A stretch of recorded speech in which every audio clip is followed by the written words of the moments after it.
It was almost a decision for the entire first years, like I'm just going to create with whatever is spared by the other students at that school at Parsons, because there was a section in the studio where people will leave what they don't need and what they don't want. So even if they cut a little piece of it, a mount sheet, they would leave the rest of it because they probably did not know want to use it or did not know what to do with the leftover.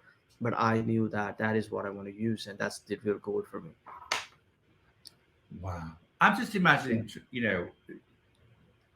I'm just imagining trying to watch something like, or watching something like Project Runway.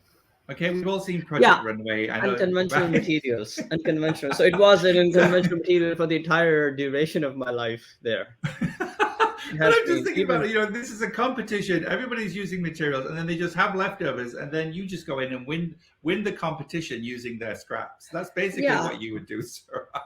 but see, Alan, I think that is probably my gift. Also, I think, there is that respect and attachment to the materials as well. It's not just that I'm like, some very woke person who wants to recycle and sustain all of that.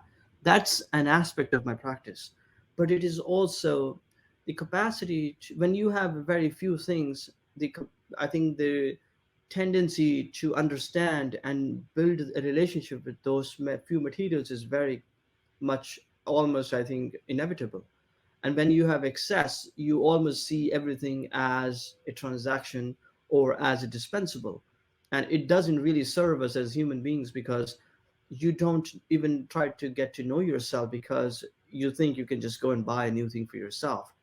And when you have a very few limited options, it almost forces you to go within and connect with that.